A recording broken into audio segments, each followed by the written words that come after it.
আলহামদুলিল্লাহ, মাশাল্লাহ, খুব সুন্দর হয়েছে শুটকির রান্নাটা। সারা ঘর শুটকির গন্ধে মোমো করছে। আসসালামু আলাইকুম, সবাই কেমন আছেন? আলহামদুলিল্লাহ, আমি তো খুব ভালো আছি। আজকে আপনাদের মাঝে সুন্দর একটা রেসিপি নিয়ে আসবো। যারা শুটকি পছন্দ করেন, শুটকি লাভারদের জন্য একটা সুন্দর একটা রেসিপি নিয়ে আসবো।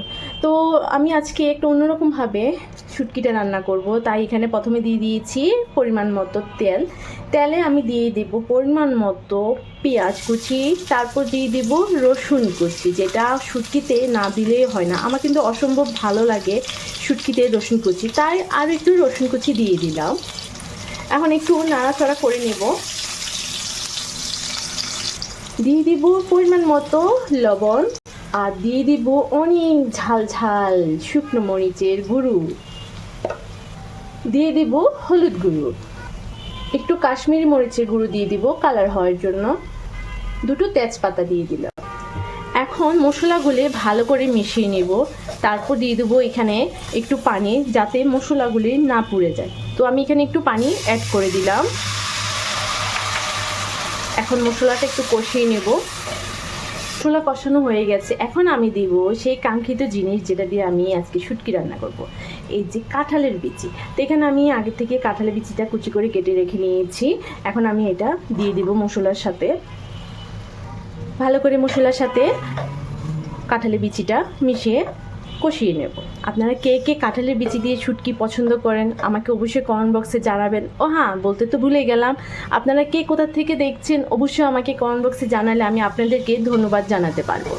তো এখানে আমি কাঁঠালের বিচিটা দিয়ে দিয়েছি। এখন আমি ভালো করে কাঁঠালের বিচিটা মশলার সাথে ভালো করে কষিয়ে নেব। তারপর দিয়ে দেবো এখানে পরিমাণ মতো পানি, যাতে কাঁঠালের বিচিটা তাড়াতাড়ি সিদ্ধ হয়ে যায়। যারা নতুন রাঁধুনি অবশ্যই আপনারা এই রেসিপিটা ফলো করতে পারেন। আশা করি আপনাদের কাছে খুবই ভালো লাগবে। তো এটা সিদ্ধ হতে থাক।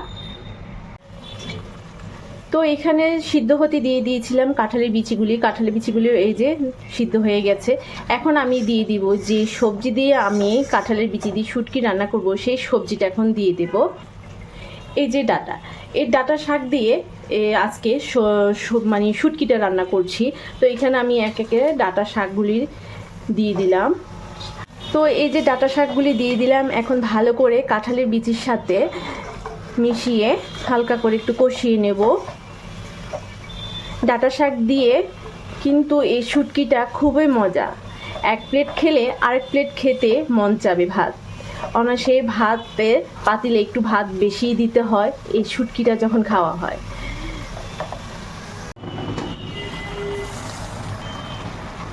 প্রায় কষানো হয়ে গেছে। এখন আমি এখানে দিয়ে দিব শুটকি।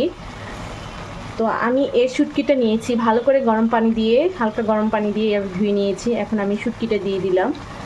শুটকিটা আপনারা খুব ভালো করে ধুয়ে নেবেন, শুটকিতে প্রচুর বালু থাকে। তো শুটকিটা ভালো করে এটার সাথে মিশিয়ে নেব।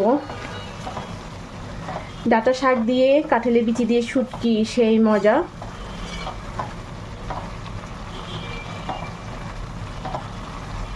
কিছুক্ষণ কষিয়ে নেব। সামান্য একটু পানি আর একটু লবণ দিয়ে দিব, কারণ লবণ একটু কম হয়েছে, চেক করে দেখলাম। শুটকি রান্না করব আর কাঁচামরিচ দিব না তা কি হয়? এটা তো মাছ দিতেই হবে। তো এখানে কাঁচামরিচ 3 থেকে 4টা কাঁচামরিচ কেটে আমি দিয়ে দিয়েছি ফালি করে।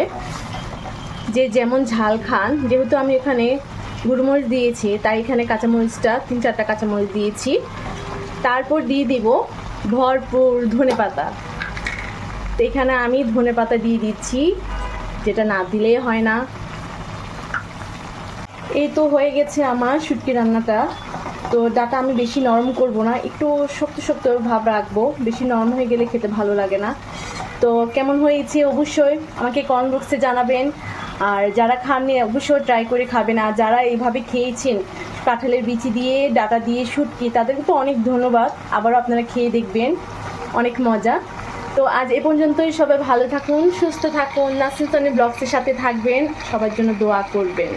আল্লাহ হাফেজ।